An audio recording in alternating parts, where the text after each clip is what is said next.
Tayo manalangin. Yeah, what a joy to be in the presence.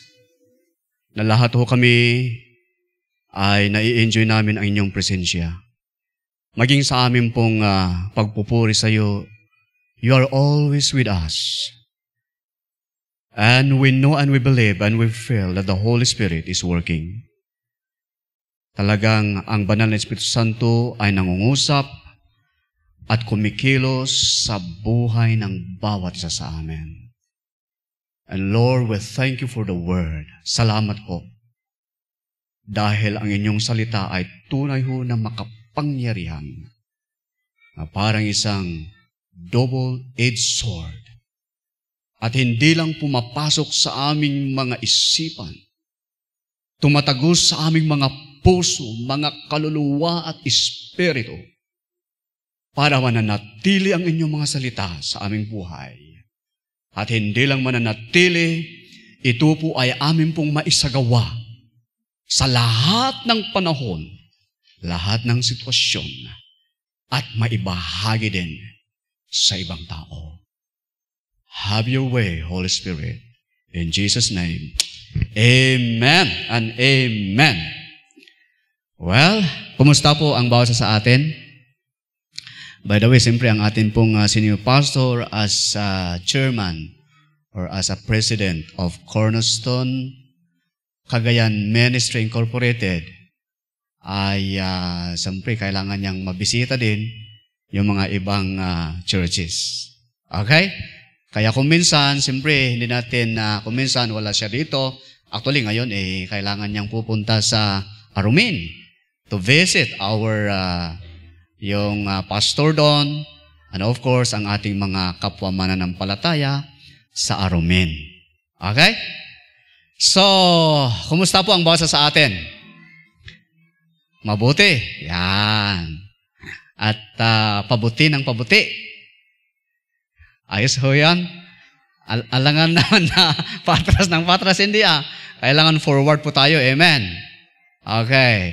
Hindi naman pwedeng pabata ng pabata, hindi Nako, parang hindi yata maganda yun. Patanda ng patanda. Nako, parang hindi, ibig sabihin, nagmamature. Ayan. Pamature ng pamature. Ayan. Ibig sabihin, lahat ho tayo ay lumalago. Amen. Hindi lang sa ating practical na buhay, sa pag-aaral, but the most important, kailangan patuloy na tayo po lumago sa ating pong spiritual na pamumuhay. Amen? Okay, so, anyway, ngayon kasi medyo may kunting kahirapan. Ang gusto kong maibahagi ngayon, but, well, magdepende lang po tayo sa banal na Espiritu Santo and I try my para mag-simplify o kaya para maintindihan po natin itong gusto kong ibahagi sa atin. Kasi actually, talagang medyo mahirap siyang maibahagi. But of course, sa mga datihang mga mananampalataya, medyo sa kanila. Pero sa ating mga baguhan, ay medyo may kunting kahirapan. But I try my best. Doon sa, I just want to focus doon sa more on, ang ating sitwasyon, more on practical. Okay ho? Kaya nga, last Sunday, I encourage you na kung mayroon kayong time, basahin po ang Revelation chapter 2 and chapter 3. Kasi ito ho ang gusto kong maibahagi sa atin. But gusto ko lang mag-focus lang doon sa the revealing the revealing power of God's word. Okay? Anyway, nung Sunday na i-present ko sa inyo ang text doon, Pero ngayon, gusto kong dalhin muna tayo doon sa kung pwede natin ipapakita diyan sa 2 Timothy. Kasi dito ho yung natin. Para if I'm going to present to you, nung ipinakita ng Panginoong Jesus ang kalagayan ng mananampalataya sa mga 7 churches.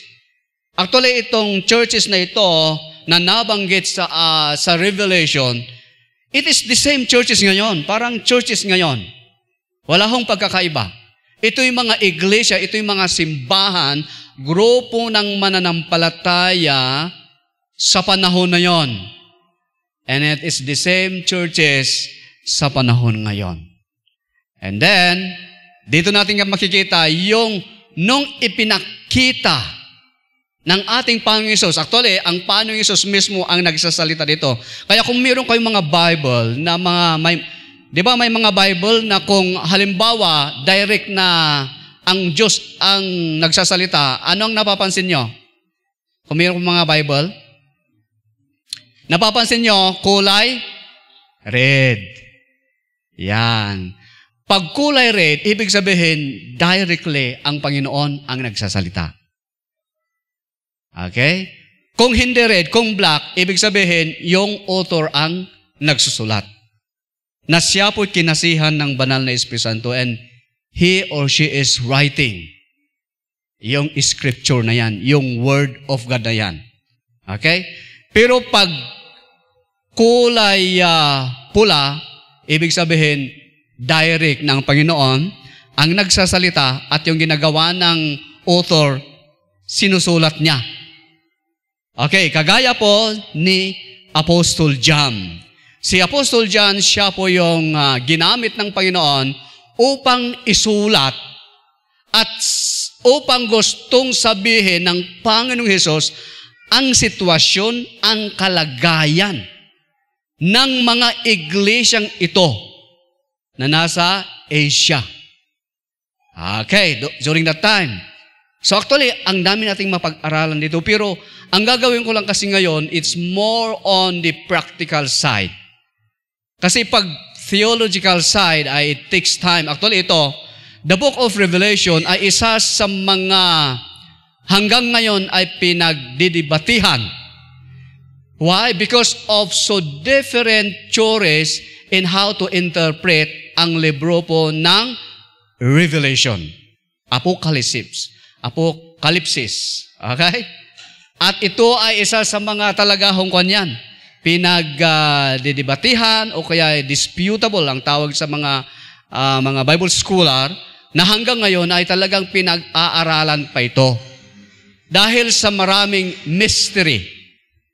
Pag tinawag nating mystery, misteryo, hindi sapat ang kaalaman ng tao para ma-interpret. Yan ang ibig sabihin nun. Hindi sapat. Kulang. And then, the only way para maging tama po ang pag-i-interpret natin sa Book of Revelation ay talaga hong kailangan natin ang banal na Espiritu Santo. Yan, okay? So anyway, walang yon. But ngayong umaga, I try my best na i-simplify para meron tayong ma-take home na paalala. Yan, mensahe na meron tayong matutunan, mensahe, paalala, at maaring koreksyon, at maaring review. Okay? Sa atin. And remember, when God reveal who you are, who am I, okay? Agad-agad, God prepare a solution. Kung mayroong kailangan may correct, may ayos, God immediately prepare a solution. Okay? Hindi lang yan. Ang Diyos, meron pa rin siyang word of encouragement, yung promises.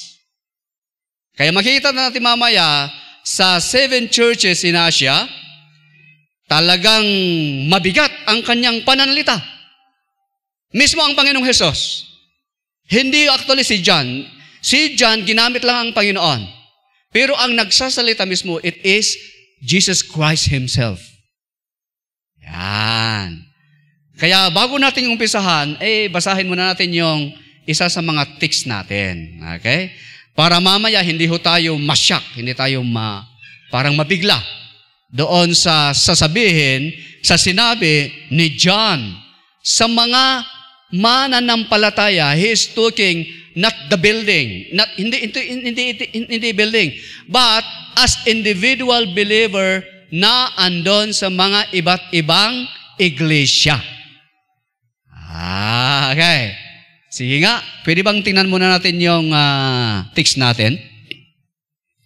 Sa 2 Timothy chapter 3. Yan. Sige. Para pagpasok natin doon sa yung message o kaya yung mensahe ng Panginoong Jesus sa mga 7 churches, ay ito po yung ating pong kailangan nating basahin. At kailangan nating tanggapin. Kasi pag hindi natin tatanggapin ito, mahirap. Baka mamaya ay masugatan, parang mahirap na. Okay? Ganito ho yan, no? Napakaliwanag. Basahin po nating lahat. 1, 2, 3, go. Okay. Anong translation nito? Okay? So, napakaliwanag po dito, sa scripture na ito, nabanggit ko noon that the purpose of the whole Bible is to reveal who God is. And also to reveal ang tatayuan ng mga tao. Okay, di ba? But also as individual, the purpose of the scripture as individual. Ito, individual ito. Individual. Okay? Individual. Ang specific at individual na purpose ng scripture sa tao, sa bawat isa sa atin. Okay? Lahat-lahat. Minister man, pastor man, church leader man, ordinary member, whatever. Ito po ay para po sa lahat. Hindi lang para sa mga hindi, no, this is all for us. Okay? So, makita po natin, gusto ko lang bigyan ng, siyempre, yung unang-una doon ay profitable for doctrine. Pero gusto ko muna yung puntahan natin yung for correction. Yan. Okay? Kasi alam na po natin yan eh. Gusto kong bigyan yung for correction. Yung mga ibang translation, used to rebuke. Medyo mabigat yon. I-rebuke na talaga tayo. Okay? For correction, for our, for training, for equipping.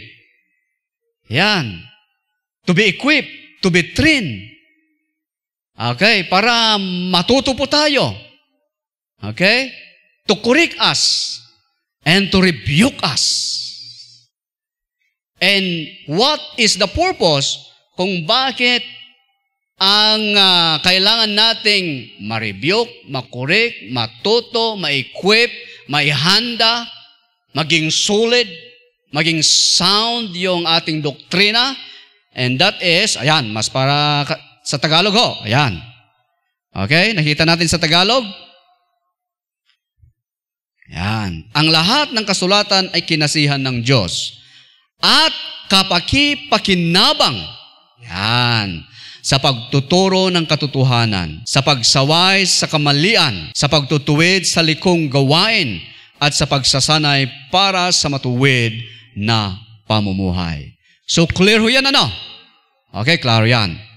Ngayon ho, puntahan natin ngayon ang mensahe, okay, ang mensahe ng ating Panginoong Hesus sa mga iglesia sa Asia. 7 iglesia po ito. Ang mother church po ay sa Ephesus. Tingnan natin. Kasi ito, related sa mga iglesia ngayon, sa mga iba't ibang simbahan ngayon. Pero as I said again, hindi yung church na building, but yung mga mananampalataya na andyan sa mga iglesyang yan. Sa simbahan na yan. Okay. Remember, itong 7 churches, ito po ay, kumbaga ay, they are in the last days. Kaya nga ho, kung papansin natin mamaya, kailangan when Jesus Christ rebuked them, when Jesus revealed to them ang kanilang pong kalagayan, immediately, Jesus Christ give them the opportunity to repent, magbago. Because Jesus Christ already offer a solution. Kasi kapag hindi nila gawin, meron pong consequence agad na mangyayari.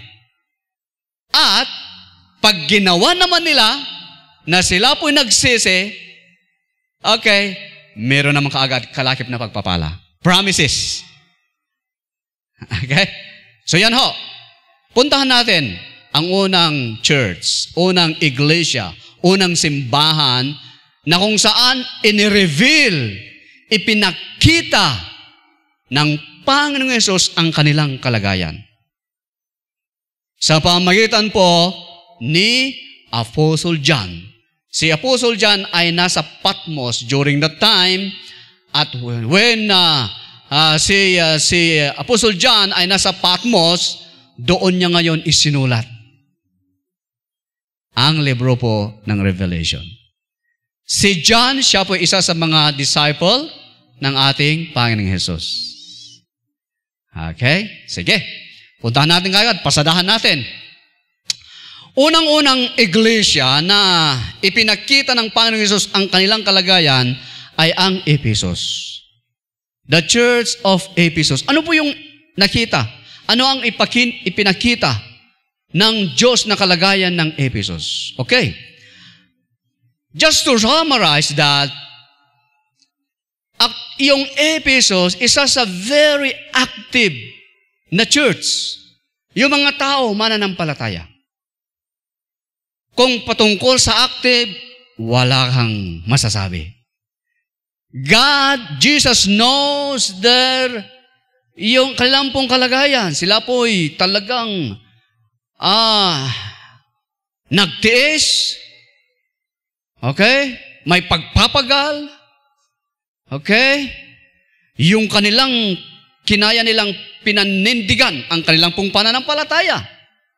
Kaya they have a sound doctrine. Ibig sabihin, matibay. Totoo. Okay? Tinayuan nila na sila ay totoong tagasunod ni Kristo Jesus. They are believer. Okay. They are active. They are active. Itong mga mananampalataya sa Ephesus. Okay. Pero may isang problema. May isang problema na ito yung binanggit ng ating Panginoong Hesus. Ano yung problema sa Church of Ephesus? Napakaliwanag. Some Bible, ang translation nila, they lost their first love. Ibang translation, deficient ang kanilang pagmamahal. Ibig sabihin, ay may problema sa kanilang pong pagmamahal. No problem. Sa kanilang pong talagang they are so excited. Yung doctrine nila, kaya nilang panindigan. Kaya nilang tayuan. Kayang-kaya po nila. Pero, some of them, they lost their love to God. Yan. Hindi ito, when Jesus Christ, nung si Jesus Christ ay kinakausap niya ang mga iglesyang ito, hindi general actually. Because of course, not all believers in Ephesus they lost their first love. Hindi ho. Pero meron sa kanila. Kaya nga ho, sabi ng ating Panginoon Hesus, ilan sa inyo? Pero meron lang problema. Meron lang akong hinanakit sa inyo. Diyan sa mananampalataya, mga believers diyan sa Ephesus. Ano ho yon? May problema ang inyong pagmamahal sa Diyos. What do you mean by that? What do you mean by they lost their first love? Anong ibig sabihin nito? Actually, hindi naman yung nawala yung kanilang pagmamahal. Pero ganito, ang talagang kalagayan. Ang kalagayan talaga dyan, yung ibang mananampalataya sa Ephesus, apektado ang kanilang pong personal na intimacy sa Diyos. Yeah, okay, they are, talagang, kung i-describe talaga ng ating Panginoong Hesus, okay, sa mga ibang Bible scholar, kung talagang i-detail nila itong Church of Ephesus, talagang wala kang masasabi. Ang naging problema, some of them, they lost their personal intimacy with God. Alam niyo yung talagang dapat mayroon talaga silang mananatili yung kanilang pong personal na intimacy, personal na devotion. Nung dapat mananatili pa rin yung quiet time nila dapat. Na sila lang at ang Panginoon nag-uusap. Yun, yung napansin ng ating Panginoong Hesus. Kaya nga, Jesus Christ really appreciate them so much. Pero some of them, yung kanilang pong intimacy, apektado. Okay? So, yun po ang paalala ng Panginoong Hesus sa Church of Ephesus. Okay? And I believe this is also reminded sa atin. Amen? Na it's okay, busy po tayo sa mga ginagawa po natin, pero huwag nating pabayaan yung individual na intimacy ninyo sa Panginoon. Ito kasi yung napakahalaga. Para laging di ba, pag lagi mong kinakausap ang Panginoon sa buhay mo, di ba nararamdaman mo na, wow, you're all excited. Sa isang araw na gagawin mo, wow, parang na-enjoy mo. Sa trabaho man, sa gawaing bahay man, saan ka man pupunta, kung yung intimacy ninyo, kasi ito kasi individual ito, hindi pwedeng sabihin ko, ako'y maging close, yung intimacy ko sa Panginoon para sa aking pamilya. No, this is individual. This is individual. Na ikaw at ako ay magkaroon at tuloy-tuloy yung ating pong intimacy. What's the reason why? Bakit natin, dito sa atin, ini-encourage namin ang bawat sa atin para yung personal na devotion natin. How is your personal devotion? Yan. Bakit natin ini-encourage ang bawat isa ay talagang magkaroon ng personal devotion? Maliban sa ating PLD, maliban sa mga iba pang mga activities natin, dapat number 1 na bigyan natin halaga yung personal na devotion. Kasi ikaw lang at ang Panginoon. Alam mo niyo, nami-miss ng Panginoon yung ikaw, yung quiet time mo sa Panginoon. Yung bang ikaw lang at Panginoon ang nag-uusap. Yun yung naging problema sa Ephesus. Saludo ang Panginoon sa kanilang ginagawa lahat. Pero lang silang napansin. Nami-miss ng Panginoon ang quiet time nila sa Kanya. Remember Jesus Christ? Kahit gaano kabisi ang ating Panginoong Hesus, God gave them only 3 years sa public ministry. Only 3 years. Kailangan niyang within the 3 years, matupad ang kanyang mission. But Jesus Christ, He always priority ang kanyang personal na ugnayan sa God the Father. Napansin niyo ho yun? Kung minsan, tinatawag niyo yung kanyang mga alagad, pero kung minsan hindi lahat, kung minsan lahat naman, pero most of the time, si Jesus Christ, meron siyang quiet time. Only Him in God. Nag-uusap. Father, here I am. Speak to me. And I'm ready to listen. Yan. So I encourage every one of us. Ito din ang encouragement ng Panginoong Hesus sa Church of Ephesus. Ibalik niyo yon. Ibalik ninyo. Magsisi kayo. Kailangan nyong ibalik. Kasi kung hindi nyo ibalik yon, meron ka agad consequence. Pero pag ibinalik naman nila, wow, meron ka agad kalakip na promise ng Panginoon. I hope you read the book of yung Church of Ephesus. The question is that, how is your personal devotion? Kumusta yung quiet time mo sa Panginoon? Kumusta yung personal altar mo sa Panginoon? Yan. I don't know.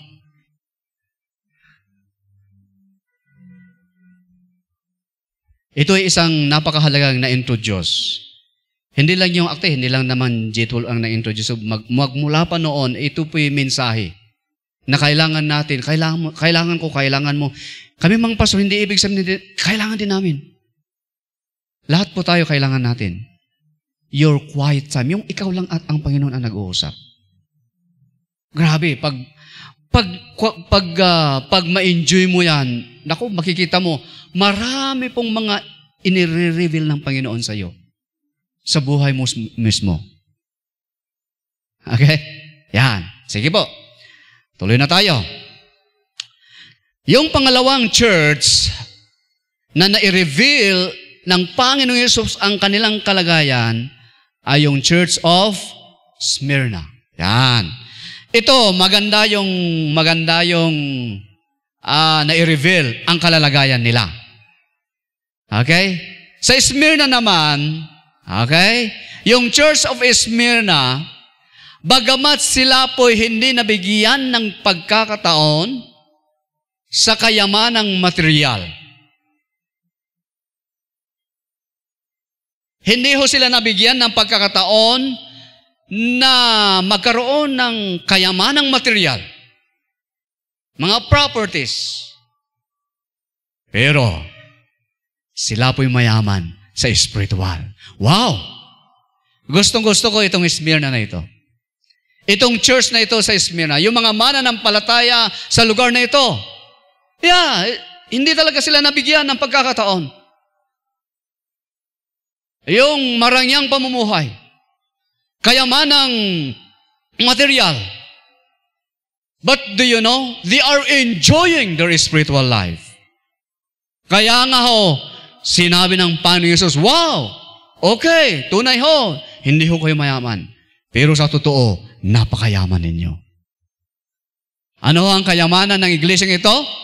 Ng mga mananampalatayang ito? Spiritual life. Okay? And you know what happened?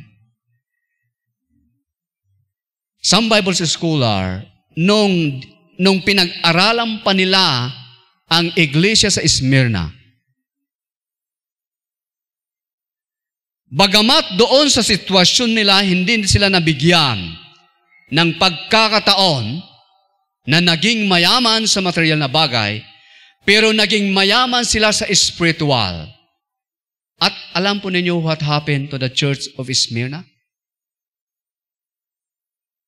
Dahil naging mayaman sila sa spiritual, even yung mga material na bagay, God entrusted to them. Yan. That's the blessings.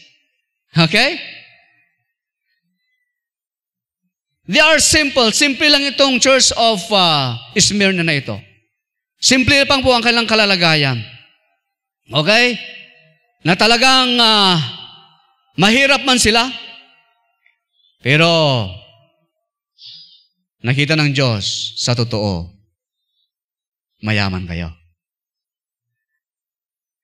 Ang sabi ng mga tao sa paligid nila, kayo, wala. Mahirap lang kayo. Ang sabi ng Diyos sa kanila, sa totoo, napakayaman ninyo.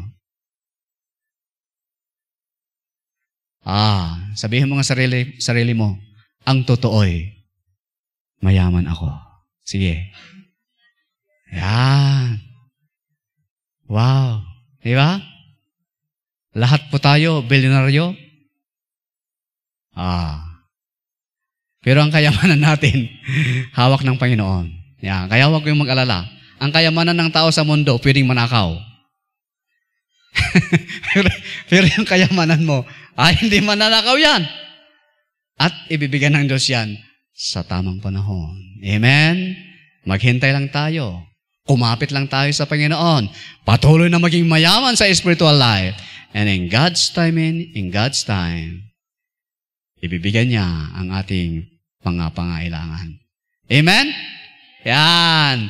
Sana po na-encourage kayo sa church sa Smyrna. Sana ho. Yan ang isa sa mga ninanais natin. Okay? At actually, meron pong blessings, may pangako ng Panginoon sa kanila. Oh? At meron siyang encouragement. Okay? Meron siyang encouragement ay may pangako ng Panginoon sa kanila. Okay, punta tayo kaagad sa pangatlo. Para hindi tayo magtagal. Kasi 7 ito eh. Okay? Pangatlo, Pergamum. Ito yung isang mahirap na kalagayan ng church. Alam niyo, ang dami kong napapansin ng mga iglesyang ngayon na parang katulad ng Smyrna. Pagpunta mo doon, parang kuwan siya eh. Siyempre, maliit yung church building, kukunti na yung mga tao. Pero pag nakita mo, napansin mo yung kanilang spiritual life, wow! Mamamangha ka. I'm so amazed. And marami kong nakikita ng ganon. Yeah, hindi sila nabigyan. Wala talaga, makita mo, wala. Pero mong nakita mo yung kanilang pananampalataya, wow! Parang napapaiyak ka pa sa tuwa. How they really embrace yung kadakilaan ng Panginoon sa kanilang pong buhay. Ngayon, Pergamum. Ito ang isa sa problema sa Pergamum. Okay? Ito naman yung Pergamum na ito. Ito po ay church na parang nasa gitna ng city. Na ang lahat ng klase ng, alam niyo, lahat ng klase ng kasamaan andun sa environment niya. Itong church na ito. This church of Pergamum. Okay. Kung mapapansin natin dito, actually, Jesus Christ also appreciate, actually, meron siyang katapatan sa Panginoon. Ito ang kagandahan sa Panginoon, ano? When God reveal who you are, simply sasabihin niya muna kung ang inyong magandang katayuan. God is always appreciate kung ano po yung mga maganda nating katayuan. And then after that, i-reveal niya yung mga bagay-bagay na kailangan nating i-correct.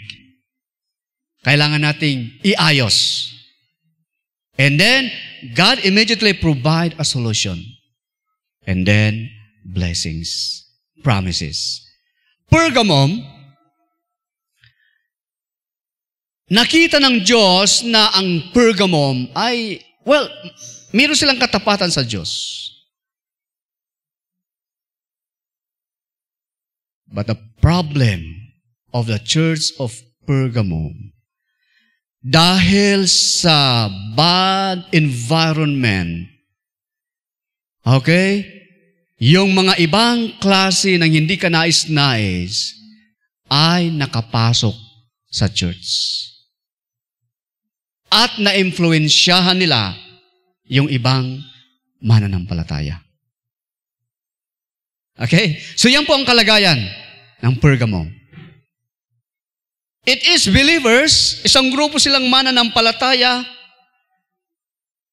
but because sila po ay nasa bad environment, in some of the principles of the secular world, yung makamundo na ipasok doon sa loob ng church.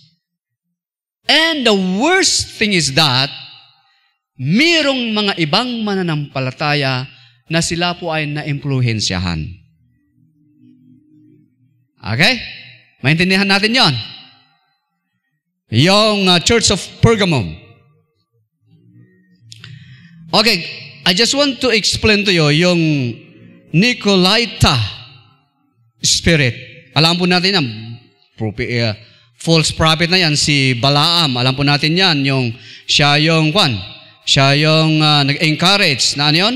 Kumain sa mga naihandog sa mga Diyos-Diyusan. Alam po natin yan. Nag-encourage na gumawa ng mga kahalayan. Okay. I try my best na explain yung Nicolaitas spirit. Itong Nicolaitas spirit, ganito yan.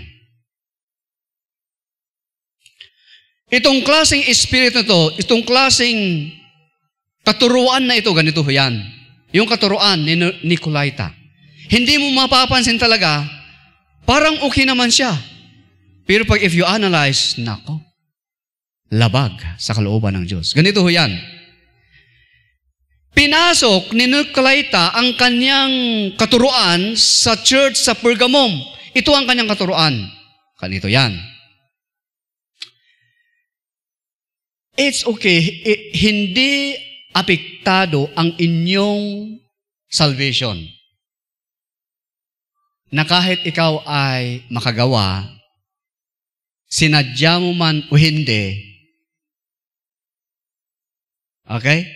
Nang hindi ka nais sa Diyos, hindi apektado ang inyong kaligtasan. Okay? Nakuha ninyo? Hindi daw apektado ang inyong kaligtasan, ang salvation mo. It's okay, sabi niya.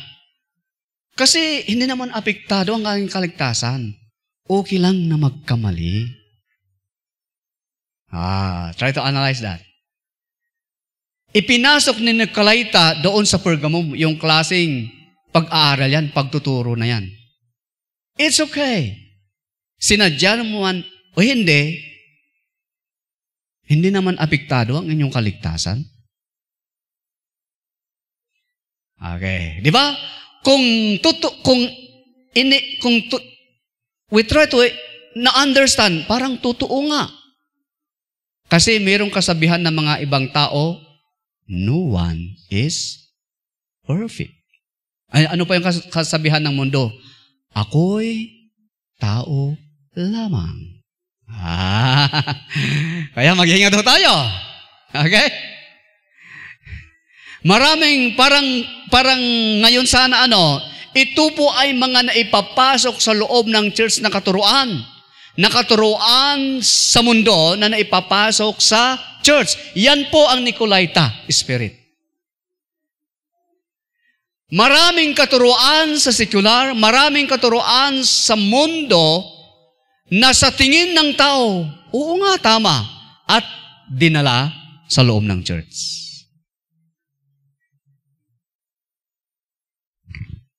Yan. Okay? Tama po na tayo tao.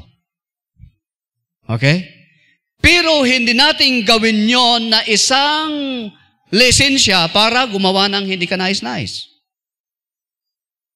But I want to tell you, kung ang isang tao ay naligtas at wala pa ring pagbabago, sa akin, questionable ang kanilang kaligtasan. Kasi, ang totoong naligtas, na born again yan. Amen? Very clear yan. Kaya, sinasabi niya, ligtas niya, pero nakikita mo, hindi na born again, ay may problema. Questionable ang kanyang kaligtasan. At saka, sinunod ni Nicolaita's teaching, hindi natin pwedeng dalhin yan. Okay? Ang Panginoon against sa kanya. It's Jesus Christ Himself against sa kanya. Kasi hindi naman talaga totoo, hindi tama yung kanyang katuruan. Siyempre tayo, halimbawa, tama na hindi tayo perfecto. Pero kung tayo po ay nagkamali, ay naku, matinding pagsisisiyan, hindi ho ba? Pero kung isang mananampalataya nagkamali, sinadya man o hindi, at nagkamali at walang totoong pagsisisi, ay may problema. Si King David, nagkamali talaga siya. Pero ano ang ginawa ni King David? Matinding pagsisisi. Matinding pagsisisi. At hindi yung sinabi niya, sorry Lord. Hindi ho. Talagang tinalikuran niya. Okay? So be careful. Be careful. In the last days, Ito po ay nangyayari. In the last days.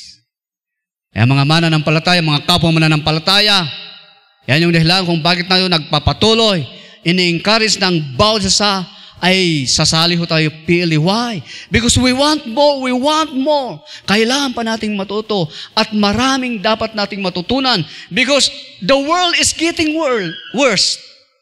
Ang mundo talagang kwan yan. Nagdo-double time, din lang double time ang jablo. Triple time pa. Sirain ang buhay ng tao. Ano ang purpose ng jablo sa mundong ito? Yan. Sirain. Nakawin ang kaligtasan. Nakawin yung joy, yung katahimikan, pagpapala na ipinagkaloob ng Diyos sa atin. At hindi lang yun. Actually, yung upang pumatay, hindi physical death ang tinutukoy doon. Patayin ang inyong spiritual life. Putulin ang inyong relasyon sa Diyos. Yun talaga. Hindi naman actually yung patay, yung pumatay.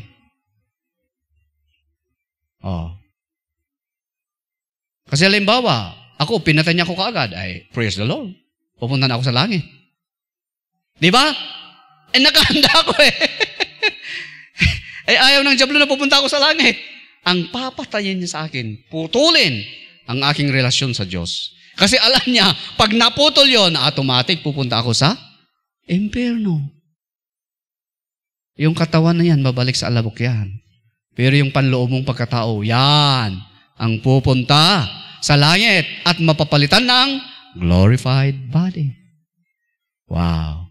Okay. Nako. Sige. Yan yung Pergamum. Kaya be careful, be careful. Make it sure na yung environment mo, yung environment mo, ay mga environment na kung saan makakatulong sa inyong spiritual life. Amen? Don't ever put yourself doon sa bad environment. Hindi lahat ng panahon matatag ka. So surround yourself with godly people. Amen? Surround yourself with people na may pagkatako sa Diyos. Surround yourself, yung mga tao na may mga prinsipyo na makalangit. At yan po ang makakatulong sa inyo. Pergamum, remember Pergamum. Hindi na namalayan na naipasok na pala yung Nicolaitas, Balaam spirit sa loob ng church. At ang malala, meron pong mga na-impluwensyahan nila. Pero hindi naman lahat. Meron silang na-impluwensyahan. Okay. Pangapat, malapit na tayo. Thyatira. Ano naman itong Thyatira na to? Anong church ito? Ano ang nai-reveal, ipinakita ng Panginoong Hesus na kalagayan nila? Ang Thyatira po, ito yung, ito na naman. Ito yung church na pumasok naman yung mga false prophetess. Actually, yung si Jezebel, it refers to false doctrine, false prophet, false pastor, false teacher. Lahat ng false na yan. At itong church sa Thyatira, ito yung kanilang pong kalagayan. Well, no problem kasi ang the church of Thyatira, they really love the Lord. Meron silang katapatan, talagang paglilingkod at pagtsatsaga. Okay? Lumago din sila. Tingnan nyo. Higit kaysa noong una ay gumagawa na ngayon. Ibig sabihin, lumalago. No problem sa kanilang paglago. Ang problema, yan. Meron pong spirit ni Jezebel. Ang kalagayan nito ngayon, actually ito'y meron sa kalagayan natin ngayon. Mga churches ngayon. Ang daming mga katuruan. Actually, isang katuruan, sa example lang. Only Jesus, ang Panginoon Hesus lang ang pwedeng makapagligtas ng tao. Pero ngayon, meron ng maraming katuruan. Pag pumasok ka sa iglesia ito, maliligtas ka. Pag gumawa ka ng ganito, maliligtas ka. Pag wala akong pirma, hindi ka makakapunta sa langit. Ako lang ang tamang daan. Jesus Christ is the only way. Pero may nagsasabi, ako. Oh. Pag hindi ka makasunod sa akin, nako, lagot ka.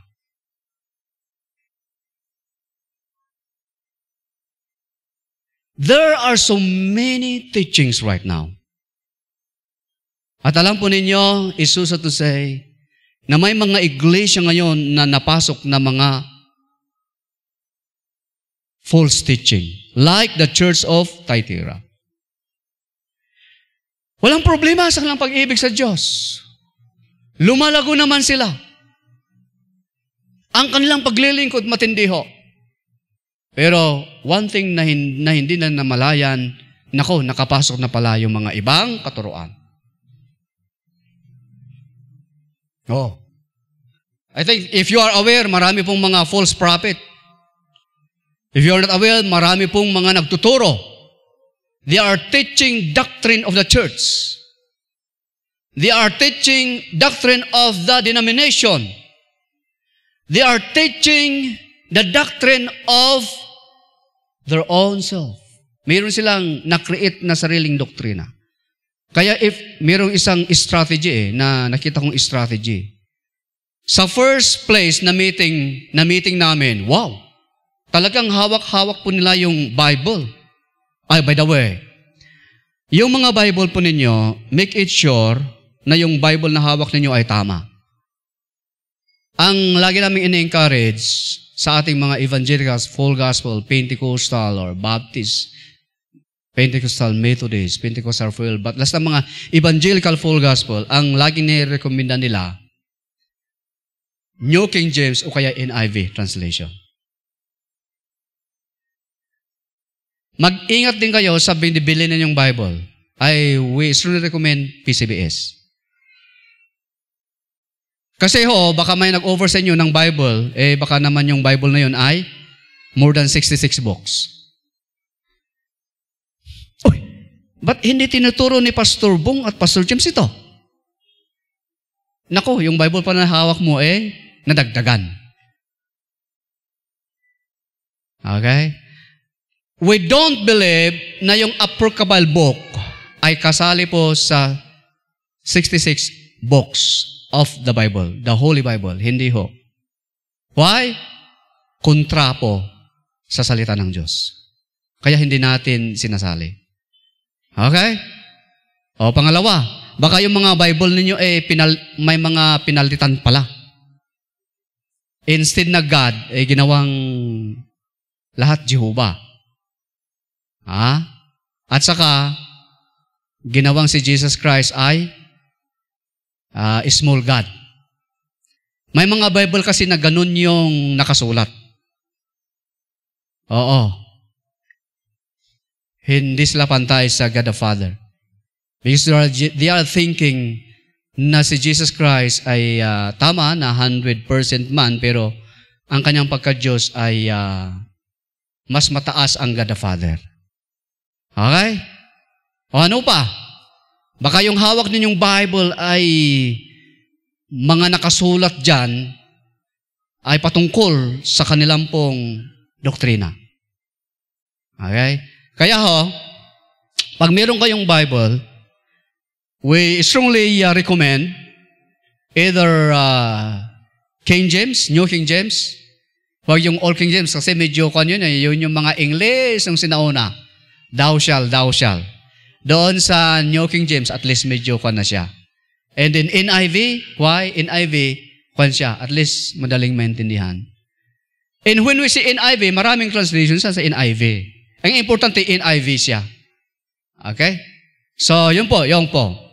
Kasi pag kung minsan may mga taong, gusto ko magkaroon ng Bible, kung saan siya pumunta bumili, yung binili niya pala ay may problema. Kasi siyempre, tatanungin niya sa akin, Pastor, ito niwo-worship nila si Mary kasi si Mary ay God the Mother. Kung may God the Father, may God the Mother at sa God the Son.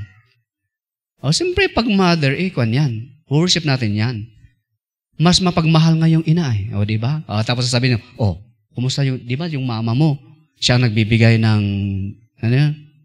Baon mo. So, tinataas si Mama Mary. Kaya, why not worship her? Ay, mas mabait nga si Mama Mary kaysa si Papa Father. Hindi, may katuruan na ngayon yan. Saan si Kayana? Di ba, mayroon kang na-encounter? Nagtakas siya talagang maganda yung presentation niya kay Mama, kay God the Mother.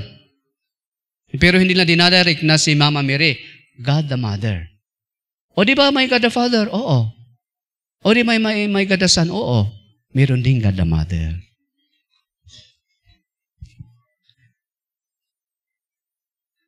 False talaga yun. Hindi pwedeng i-worship ang tao. Mary, we appreciate Mary dahil nagpagamit siya sa Panginoon. But we don't worship her. Ang pwede nating i-worship, it is God Himself. Wala nang iba. Amen? Okay. So marami ho yan. Be careful. Be careful. Okay. So yan po yung kalagayan ng anong church yan? Yan. Sige. Malapit na. 3 na lang. Magtatapos na tayo. Susunod ay Sardis. Nako, ito naman. Anong kalagayan itong church ng Sardis? Wow, nagpapanggap sila na malakas. Pero actually, hindi nila pwedeng maitago sa Diyos ang kanilang kalagayan. Oo, yung mga Sardis na ito, mga mananampalataya sa Sardis, parang they're trying to i-prove nila. Nagpapanggap sila na, buhay na buhay ako, malakas ako. Pero actually, sa loob nila, dying. Namamatay na pala yung kanyang spiritual life. Alam niyo, ako din kung minsan ganyan ako. Yan. Na nagpapanggap ako na, hallelujah, praise the Lord. Parang ko na Alam mo yung plastic? Tupperware? Kasi kaya kong magpanggap Ay, iayos ko lang yung mukha ko. Pupunta ko sa lamin, iayos lang. At masayang-masaya.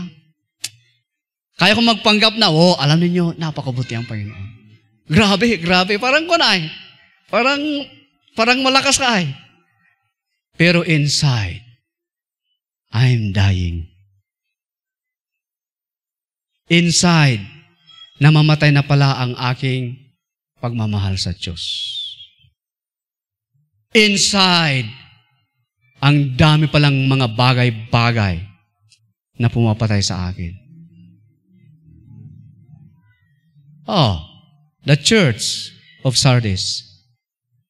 Nagpapanggap, but actually they are dying. Naghihinang ulo na. Subukan nilang ipakita sa taong bayan, alam ninyo mga kapatid, mga kaibigan, praise the Lord. Pero inside, erase the Lord pala. Dying. Nawawala pala yung joy. Nagpapanggap sila na napakasaya pero nawawala pala yung joy. May problema pala. Yan ang kalagayan ng Sardis. They are dying spiritually.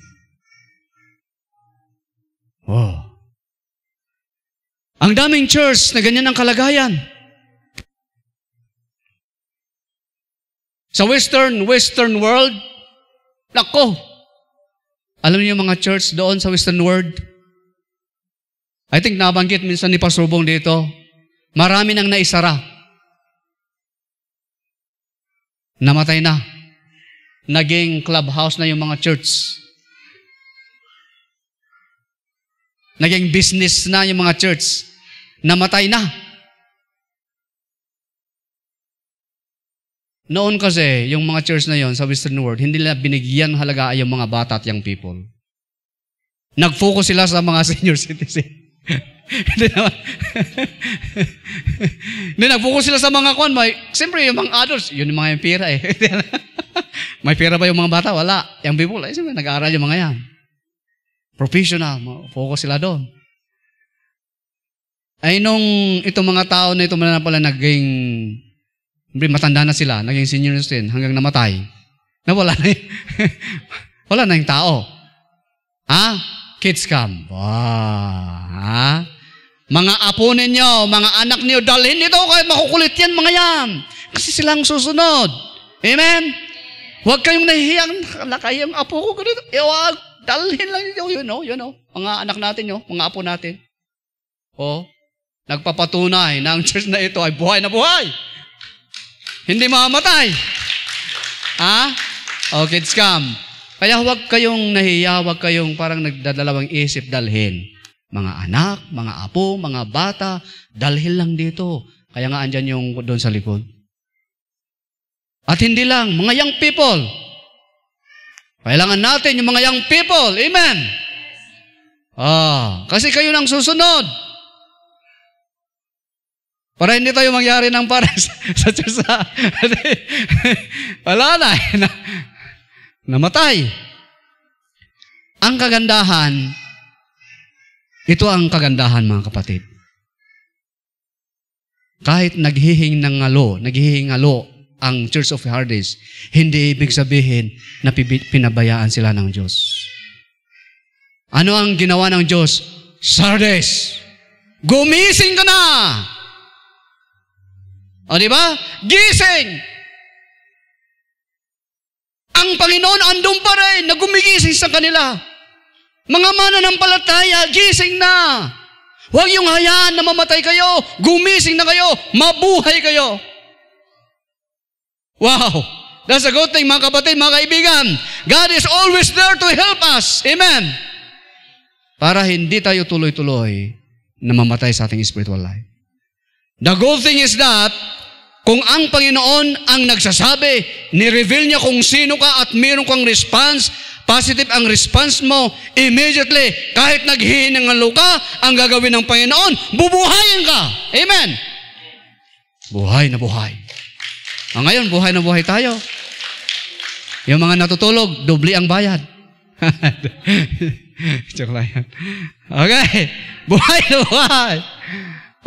Gising. Sabi ng Panginoon sa mga mananampalataya sa Sardis. Hindi pa rin siya sumusuko na gumigising sa atin. Kahit natutulog, gising-gising yung ka pa rin. Anong mas gusto ninyo? Yung natulog, nawala ng gising? O yung natulog na may gising? Pag hindi pa tapos ang mission mo sa ang balat ng lupa, dapat magpagising ka. Maraming tao ngayon, pag natulog, wala nang gising. Sige. Ano ang susunod? Yan po yung Sardis. Ito, yung pangalawang church. Gusto ko rin ito. The Church of Philadelphia. Itong Church of Philadelphia, hindi sila nabigyan ng maraming kakayahan. Kaunti lang. Kaunti lang ang kakayahan na ipinagkatiwala. Pero matindi ang kanilang loyal sa Panginoong Hesus. They are so loyal. They are ready to die. Dahil sa kanilang pong pagmamahal sa Panginoong Hesus. Maraming tumatawa sa kanila, anong class? Yan, born again. Para kayong bagtit, sabi pa nga nila, di ba? Mayroon sa inyong nakarinig na gano'n. Born again, bagtit yung mga yan. Ang klaseng patawa-tawa, palakpak, tapos naghahaliluya pa.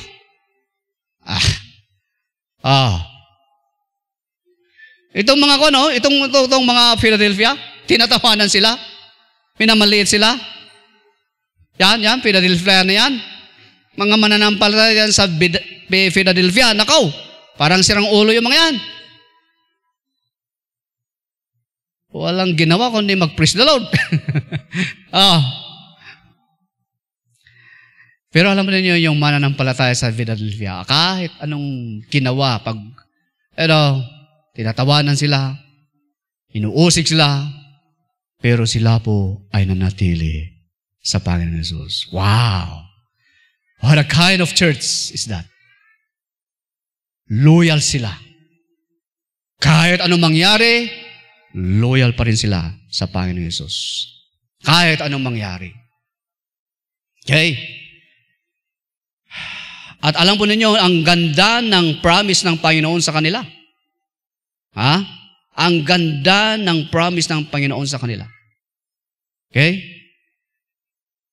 Actually, yung sinabi dyan na, binuksan. Isang pintuan para sa kanila. Nako, there is already assurance. May assurance na. Nakasigurado na kayong mga mananampalataya dito sa Sardis, meron na kayong lugar. Meron kayong pintuan na makakapasok sa kaharian ng Diyos. Mga mananampalataya dito sa Cornerstone Church. Kung katulad tayo ng Sardis na ito, na maging loyal sa Panginoon na kahit anong mangyari, mananatili pa rin tayo na mananampalataya, magtitiwala, sumunod sa ating Panginoong Hesus. Merong pintuan para sa atin. Amen? At walang sino man makapagsasara niyan. What a promise! What a promise! Philadelphia. Wow, I like that church. I like this church. Hindi man sila nabigyan ng maraming kakayahan, pero loyal sila sa Panginoon Hesus. Hindi sila sumuko. Hindi sila nagpatinag. Nagpatuloy sila sa kabila ng pagmamaliit sa kanila, sa kabila ng pag-uusig sa kanila, but they are still loyal to God. Naging matatag, nanatili sa ating Panginoon Hesus. As a result of that, may pangako ang Diyos sa kanila. Merong assurance, 100%, merong silang lugar sa kaharian ng Diyos. May pintuan na inihanda ng Panginoon sa kanila. At walang sinuman na makapagsasara. Last but not the least. Nako, ito yung church na nakakalungkot. Bakit nakakalungkot itong church na ito sa Laodicea? Ito yung church na hindi mo alam. Anong pangalan ng church mo? Hindi ko alam.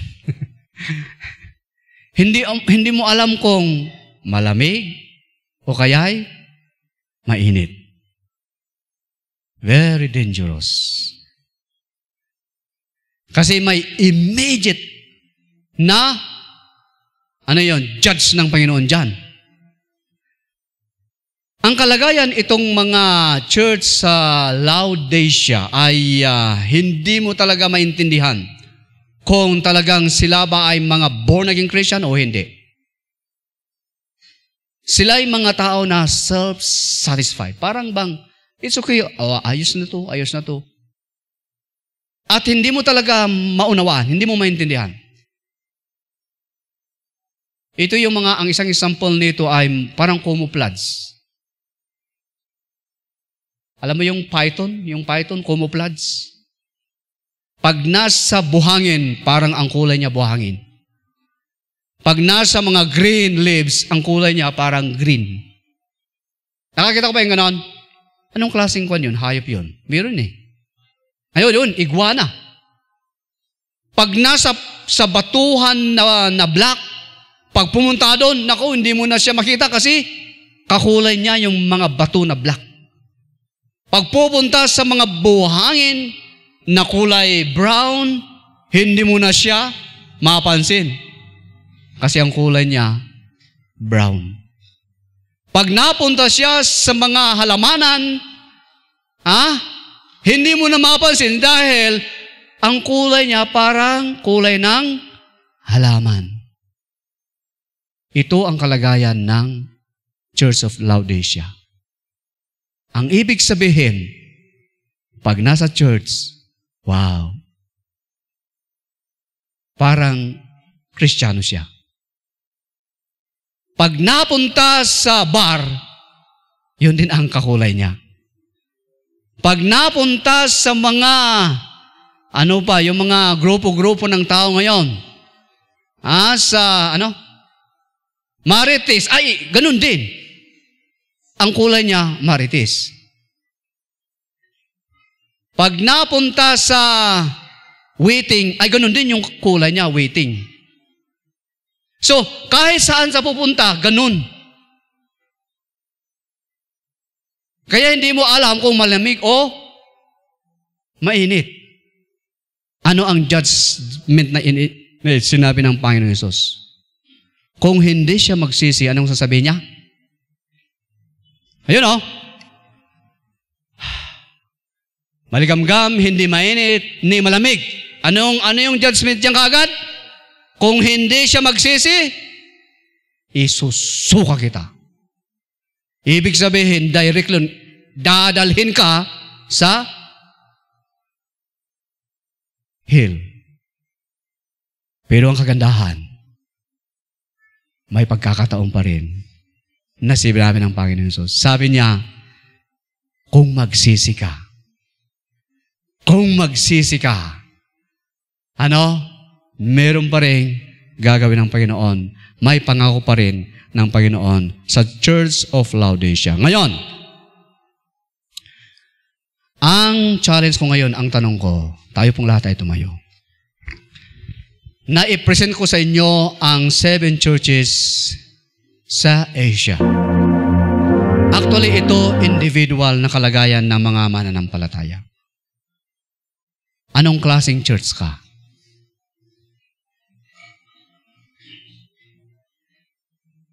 May dalawang klase ng church dyan that I really appreciate. Meron man silang weakness.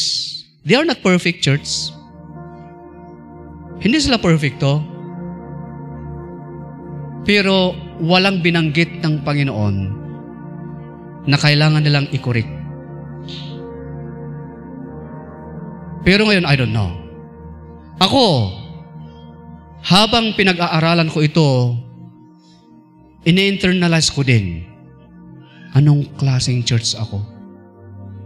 Huwag mong ituro yung katabi mo o kamag-anak ko Ituro mo yung sarili mo. Kasi ang Panginoon nangungusap sa atin individually. Hindi siya nangungusap sa atin as a church kasi iba-iba ang kalagayan natin. Nangungusap ang Panginoon individually. Actually, ang Panginoong Hesus dito, nangungusap sa mga iba't ibang churches, iba't ibang grupo ng mananampalataya, but God is speaking to them individually. Kaya meron siyan, some of you. Di ba? Di ba yung tinadamagit yan? Ibig sabihin, hindi naman lahat. Pero, wala ho tayong maitago sa Diyos. The Word of God ay makapangyarihang salamin. At wala ho tayong maitago. Ang salita ng Diyos, nakikita niya lahat ng anggulo ng ating buhay. Okay? Ngayon, when God revealed ang mga kalagayan ng mga 7 churches na ito sa Asia, it refers to individual. Kasi tayo ang church. Amen? Hindi itong building na ito. Ikaw at ako ang church. Dahil dito nananahan ang banal na Espiritu Santo at ito gusto ng Diyos na manahan sa'yo. My conclusion sa Revelation chapter 3 verse 20 and 22. Pwede pang paki-flash yan kung meron sa Tagalog.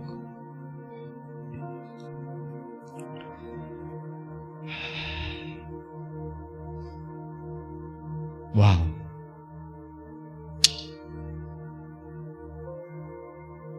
Doon sa 20, kung meron.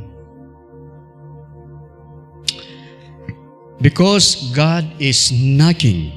Okay? Sabi dito, sa pahayag, Revelation chapter 3, verse 20 hanggang 22.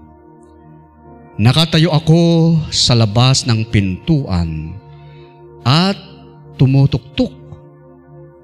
Kung diringin ninuman ang aking tinig, at bubuksan ang pinto. Wow, ito po yung sinabi ng Panginoon Jesus. Ako'y papasok sa kanyang tahanan. Wow, I like this. At magkasalo kaming kakain.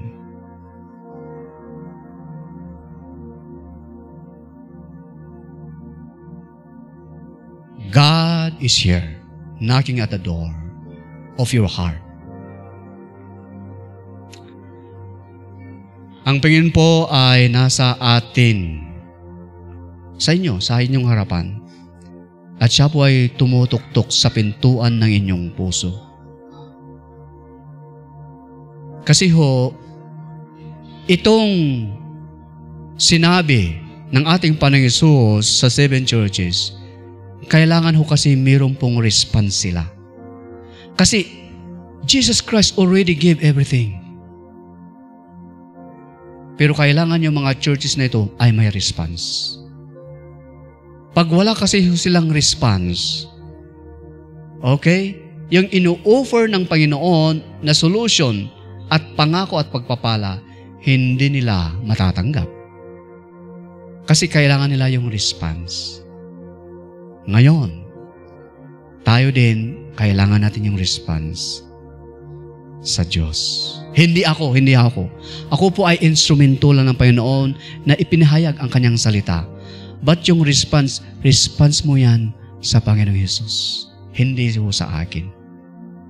This is your response. Kasi ho, ang Panginoon mismo ang nagtutuktok dito. Ano ang sinabi ng Panginoon? Nasa pintuan at kumakatok sa inyong puso. Ano ho ang response ng tao? Buksan mo.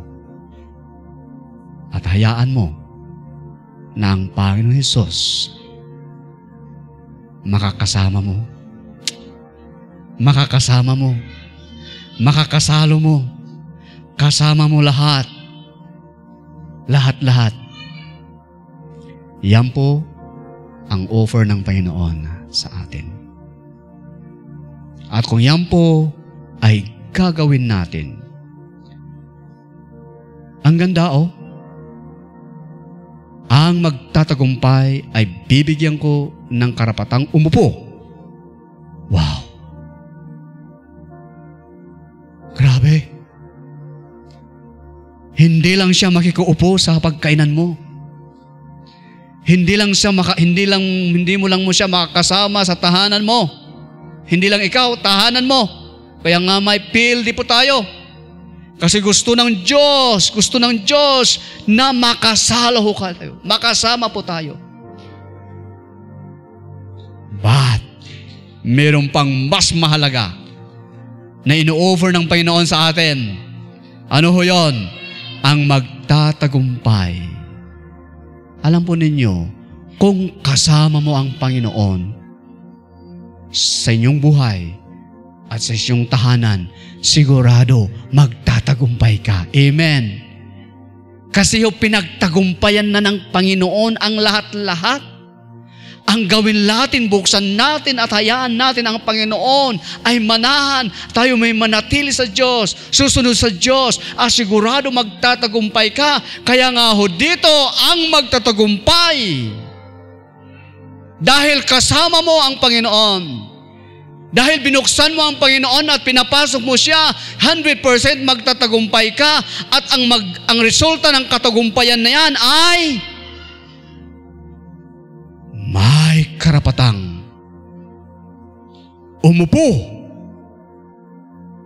Wow, parang na-imagine ko. Na-imagine ba ninyo ito? Itong versikulo na to? Na-imagine ninyo? Karapatang umupo na katabi ko sa aking trono. Kaya nga totoo, we reign with Christ. Why? Nakaupo tayo sa kanyang trono. Kaya nga pala, we reign with Christ. Yung 1,000 years na yan, na magre-reign pagbabalik ng Panginoong Hesus. We reign with Christ. Kasama natin ang Panginoon. Why? Yan o, katabi natin sa kanyang trono.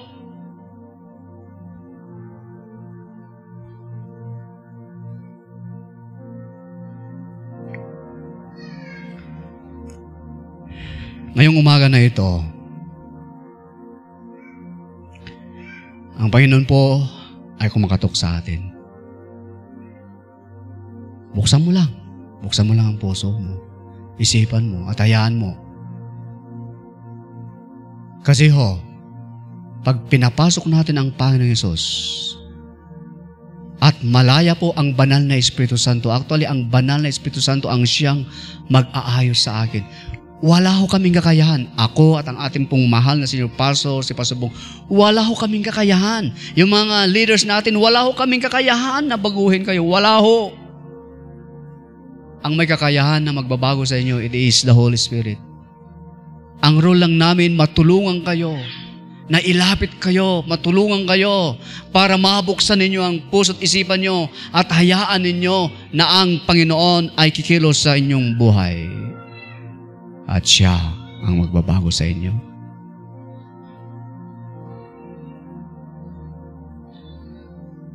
God, our Lord Jesus Christ, is knocking at the door.